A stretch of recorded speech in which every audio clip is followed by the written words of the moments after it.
Bismillahirrahmanirrahim. Assalamualaikum warahmatullahi wabarakatuh.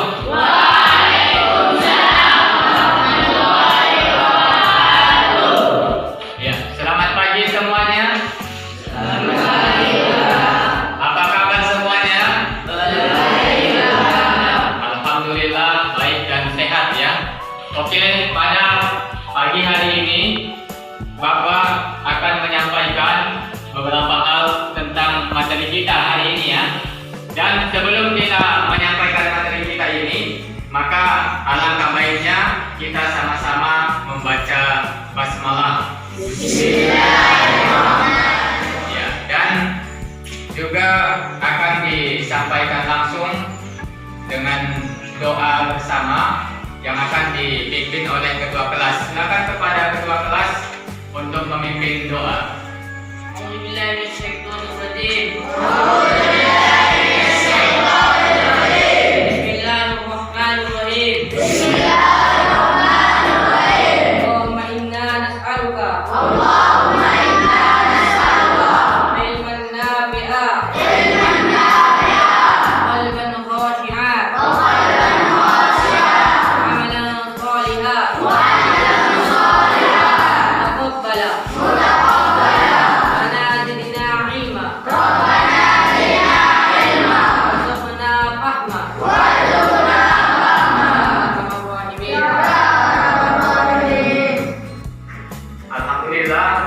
Kita telah selesai dalam berdoa. Semoga doa yang kita panjatkan kepada Allah SWT itu mendapat kabul, mudah-mudahan terkabul oleh Allah SWT, dan pemikiran kita dalam memahami materi pelajaran yang akan Buya sampaikan itu dapat nanti diberikan oleh Allah SWT keterangan hati dalam memahami segala pelajaran yang akan kita pelajari hari ini.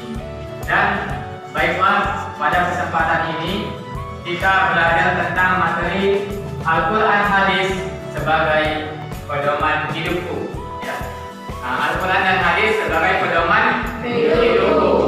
Jadi pedoman kita sebagai umat Islam itu adalah Al-Quran dan Al-Hadis ya. Coba perhatikan semuanya. Ini ada apa ini? Al-Quran. Ya, Al-Quran. Jadi dari Al-Quran ini itu sebagai apa tadi? Sebagai pedoman hidup. Ya, di antara anak-anak Buya semuanya, santri yang ada di madrasah kita ini, siapa yang tahu apa itu pengertian dari Al-Quran? Iya, silakan. Bacaan. Iya, bacaan. Benar sekali. Kita beri tepuk tangan.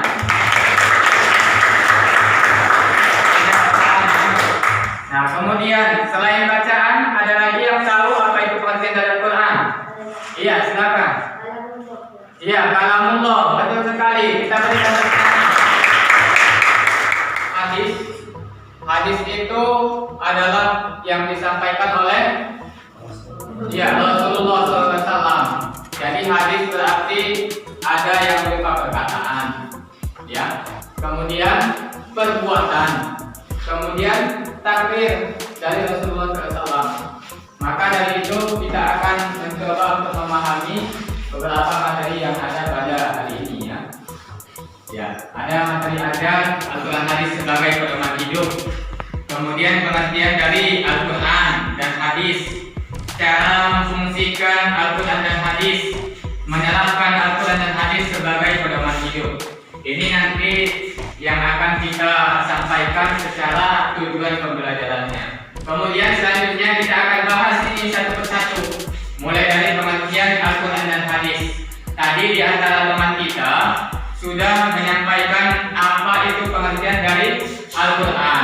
Kemudian ada juga yang menyampaikan tadi pengertian dari Al-Hadis. Ya, sekarang kita berangkat untuk menjelaskan tentang pengertian dari Al-Quran. Ya, Al-Quran di sini tadi sesuai dengan yang disampaikan oleh kawan kita. Ada yang mengatakan itu adalah bacaan, ada yang mengatakan kalamullah. Itu benar semuanya ya. Nah, dan sekarang kita lihat secara bahasa, definisi dari Al-Quran secara bahasa. Secara bahasa, Al-Quran artinya adalah qara'a yaqra'u Qur'anan. Itu dari asal katanya ya. Kalau ayat Al-Quran yang berarti bacaan, atau jika kita mengartikan qira'a itu artinya membaca, dan ketika kita mengartikan Quran artinya bacaan, dan itu adalah bentuk dari masdar kalau dalam ilmu sharaf ya. Baik. Nah, kemudian Al-Quran berarti bacaan yang sempurna, itu tadi yang sama dengan kata kalamullah ya. Kemudian Al-Quran menurut istilah adalah wahyu Allah yang diturunkan kepada Nabi Muhammad SAW secara berangsur-angsur melalui perantaraan malaikat Jibril, dan bagi siapapun yang membacanya akan beroleh pahala ya, beroleh ibadah. Maka inilah pengertian dari Al-Quran yang sudah Buya sampaikan tadi. Kemudian ada pengertian hadis ya. Hadis dari segi bahasa adalah khobar, ada khobar ya. Kemudian juga berita atau hal yang diberitakan. Kemudian berarti jadid yang berarti baru, muda, cerita, dan juga yang semua yang berasal dari riwayat dari Nabi Shallallahu Alaihi Wasallam. Nah, kemudian secara istilah itu sudah secara jelas disampaikan di dalam pengertian yang disampaikan oleh para ahli, yaitu ma'udifa ila Nabi Sallallahu Alaihi Wasallam qaulan au fi'lan au taqriran au nahwihima ya. Nah, jadi dari sini ma'udifa ila Nabi Sallallahu Alaihi Wasallam, segala yang disandarkan kepada Nabi Muhammad SAW. Qaulan itu artinya apa? Perkataan. Au fi'lan atau perbuatan. Au takriran atau takrir. Takrir itu sama dengan persetujuan. Au nahwiha atau selain dari semuanya. Artinya segala yang bersumber dari Nabi SAW. Itulah yang disebut dengan hadis ya.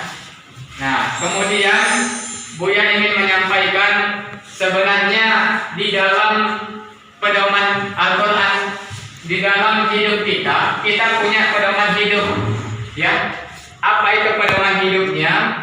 Pedoman hidup kita sebagai umat Islam itu adalah ada Al-Quran dan ada hadis.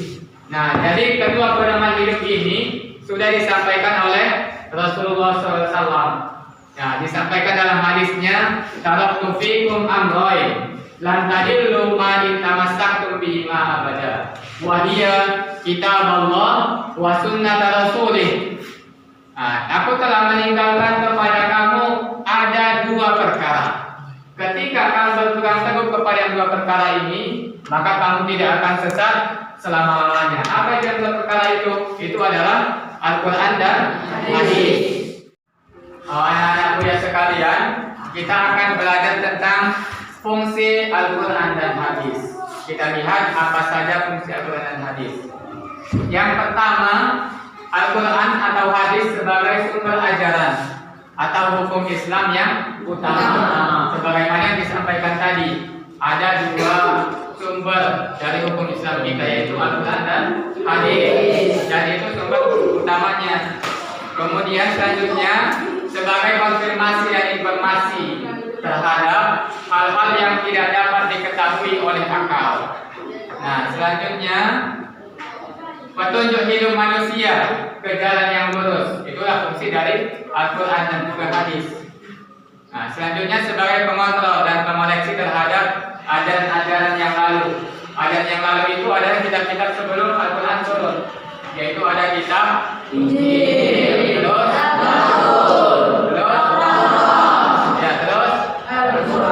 Al-Quran. Nah, jadi sekaranglah yang Al-Quran itu. Maka inilah fungsi dari Al-Quran. Ya, semua, Buya sudah bagi kita sebanyak 4 kelompok.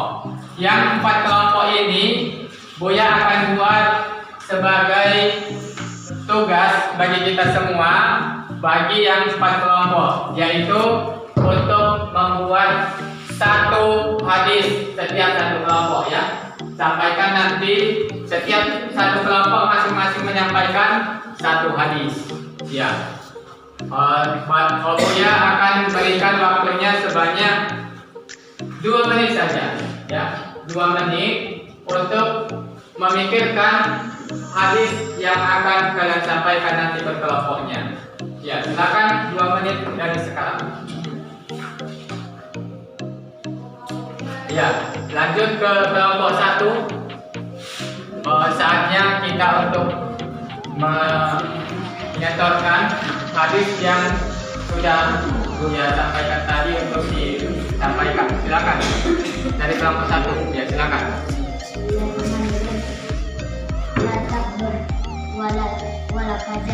Ya, benar sekali. Hadis yang sudah disampaikan adalah la tabadaw wala kaljannah. Tepuk tangan semua.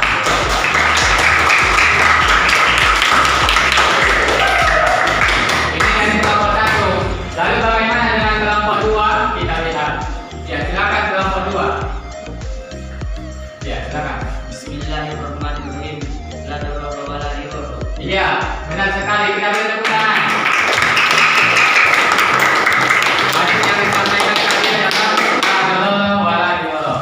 Ya, selanjutnya kelompok 3.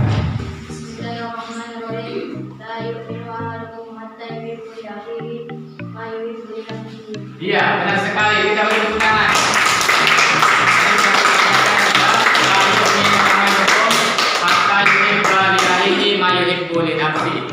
Iya, selanjutnya kepada kelompok terakhir. Silakan.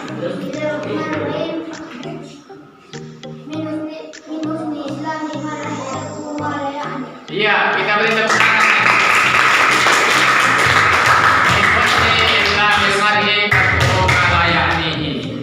Ya, ternyata semua anak-anak Buya itu benar-benar hebat semuanya, ya. Patut diacungi jempol. Sudah. Setelah kita belajar hari ini tentang materi dari Al-Quran dan hadis sebagai pedoman hidupku, maka Buya akan sampaikan kesimpulannya, ya. Kesimpulan dari pembahasan kita hari ini itu tadi sudah Buya sampaikan mengenai pengertian dari Al-Quran. Al-Quran tadi secara bahasa itu artinya adalah bacaan, ya. Kemudian berasal dari kata qara'a yang tahu Quran. Kemudian yang berarti secara istilahnya kalamullah yang diturunkan oleh Allah kepada Nabi Muhammad SAW melalui malaikat Jibril dan bernilai ibadah dalam membacanya. Nah, kemudian selanjutnya Al-Quran ini itu adalah merupakan pedoman hidup bagi kita.